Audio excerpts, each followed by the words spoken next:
जयपुर के चोमू से बड़ी खबर है। यहां पर सड़क हादसे में टीचर की मौत से जुड़े मामले में अपडेट सामने आई है। सरकारी अस्पताल में परिजन और लोगों ने विरोध प्रदर्शन किया है।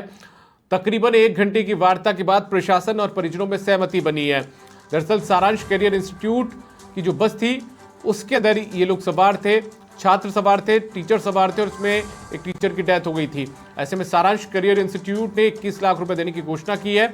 सहमति के बाद मामला शांत हुआ है। पोस्टमार्टम करवाकर शव परिजनों को सुपुर्द किया जाएगा। भोजलावा कट के पास ये स्कूल बस जो गिरी थी पुलिया से, उसमें टीचर आनंदलाल शर्मा की मौत हो गई थी। तो बड़ी खबर आपको बता दें, टीचर आनंदलाल शर्मा की डेथ का मामला सामने आया था। वो डेथ हो गई थी तो परिजन जो है वो यहाँ पर विरोध प्रदर्शन भी कर रहे थे, लोगों ने विरोध प्रदर्शन किया था। दीपक सैनी ज्यादा जानकारी के साथ चोमू से जुड़ चुके हैं। दीपक, अभी क्या ज्यादा जानकारी आपके पास?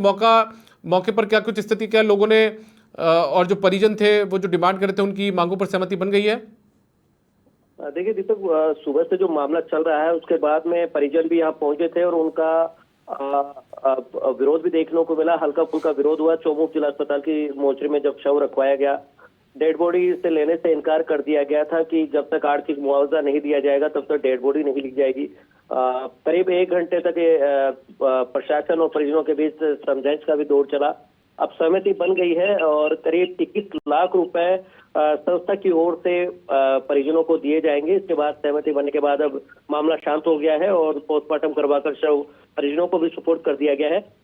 लेकिन एक बड़ा सवाल खड़ा होता है कि इतना बड़ा हादसा हो गया, लेकिन प्रशासन अब कार्रवाई करने की बात कह रहा है, लेकिन लगातार इस तरह के हादसे देखने को मिलते हैं, लेकिन कार्रवाई कुछ नहीं हो पाती है। अच्छा, ये बता दीजिए, ठीक है इस बात में तो सहमति बन गई, लेकिन इस बीच जो परिवहन विभाग है और जो शिक्षा महकमा है उसने कोई कार्रवाई शुरू करी है क्या? सामने आ पाया है कि कैरियर इंस्टीट्यूट में जो बच्चों को ले जाया जा रहा था वो क्या स्कूल के बच्चे ही शामिल थे उसमें? देखिए, ये सारांश कैरियर इंस्टीट्यूट जो कि नीट की तैयारी करवाते हैं, बताया जा रहा है कि 16 से 17 साल के बच्चे हैं।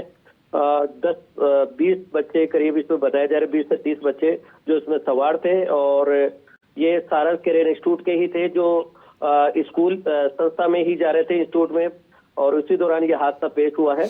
और आरटीओ परिवहन विभाग की ओर से कहा गया है कि इसका परमिट, इंश्योरेंस सब कुछ क्लियर है, लेकिन 2002 मॉडल की एक गाड़ी बताई जा रही है, 20 साल से भी ज्यादा पुरानी है। सवाल खड़ा होता है कि 20 साल पुरानी गाड़ी का भी परमिट, फिटनेस आरटीओ द्वारा कैसे कर दिया गया? एक बड़ा सवाल खड़ा होता है। बिल्कुल, देखिए सवाल इसलिए भी खड़ा होता है जब 10 साल से ज्यादा पुरानी डीजल की गाड़ियों को एनसीआर क्षेत्र में बैन कर दिया जाता है। यदि कोई रजिस्टर्ड है तो डी रजिस्टर्ड उस गाड़ी को कर दिया जाता है 10 साल के भीतर। तो आखिर 22 साल पुरानी इस गाड़ी को, इस बस को जो बिल्कुल खटारा दिख रही है, उसको कैसे यहां पर सड़कों पर दौड़ाया गया? ये अपने आप में दीपक बड़े सवाल खड़ा करता है। दीपक, मैं एक चीज लगातार जो आपसे मैंने पहले भी सवाल किया और सुबह से मैं जानने की कोशिश कर रहा हूं, ये जो बच्चे थे ये क्या स्कूली छात्र थे या फिर स्कूल की पढ़ाई पूरी करने के बाद में अलग से कोई इंस्टीट्यूट की पढ़ाई ये कर रहे थे? क्या 12वीं कक्षा पास करने के बाद आगे की पढ़ाई कर रहे थे जिसके लिए इंस्टीट्यूट जा रहे थे? देखिए दीपक, ये जो सारांश कैरियर इंस्टीट्यूट है, इसी बिल्डिंग में, इसी भवन में Rajni public senior secondary school है। इसी के आधार पर, इस मान्यता के आधार पर यह इंस्टीट्यूट चलता है और इंस्टीट्यूट और स्कूल एक ही बिल्डिंग में संचालित है। अब सारांश कैरियर इंस्टीट्यूट के नाम से ये भवन चल रहा है और ये जांच का विषय है कि ये रजनी पब्लिक स्कूल के नाम से मान्यता ले रखा है या केवल बिल्डिंग पे ही नाम लिखाकर अपनी जो इंस्टीट्यूट है वो संचालित कर रहा है। ये जांच का विषय है। सीवीओ को ठीक है, आपको रोकूंगा। हमारे साथ में एसडीएम दिलीप सिंह जी जुड़ चुके हैं इलाके के। दिलीप सिंह जी, बहुत स्वागत है आपका समाचार प्लस में। Thank you. दिलीप जी, परिजनों ने यहाँ पर नारेबाजी की थी, विरोध जताया था, क्या सहमति बन गई है परिजनों की और जो स्थानीय लोग थे उनकी?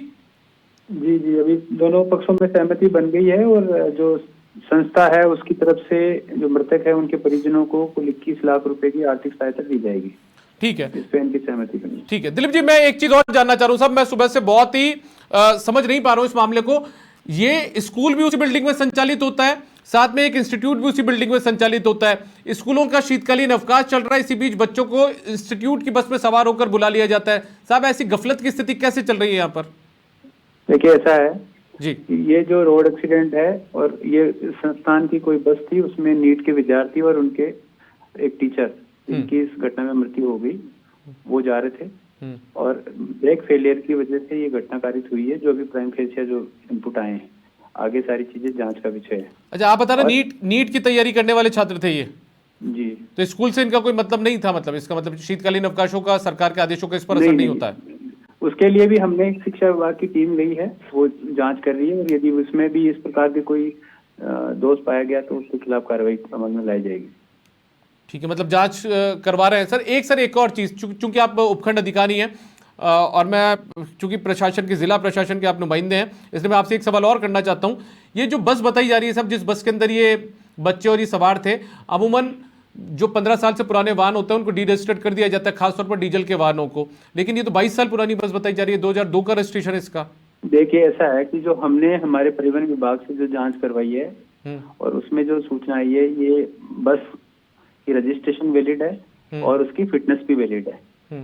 और इसके बाद हमने परिवहन विभाग को निर्देशित किया है कि यदि इसमें उसकी डेप्थ में जांच करेंगे, साथ ही साथ जो अन्य बाल वाहिनियां और जो यात्री परिवहन में जो बसें काम में आती हैं, उनका भी वो एक अभियान चला के उनका चेकिंग की जाएगी। चलिए, बहुत शुक्रिया साहब। दिलीप सिंह जी, आप हमारे साथ जुड़े, एसडीएम चोमू, और उन्होंने बताया कि नीट की पढ़ाई करने वाले बच्चे थे, वो जा रहे थे, फिटनेस जो है वो वैलिड बताई जा रही है, परमिट वैलिड बताया जा रहा है, ये तमाम चीज़ें हैं, रजिस्ट्रेशन इसका हुआ है।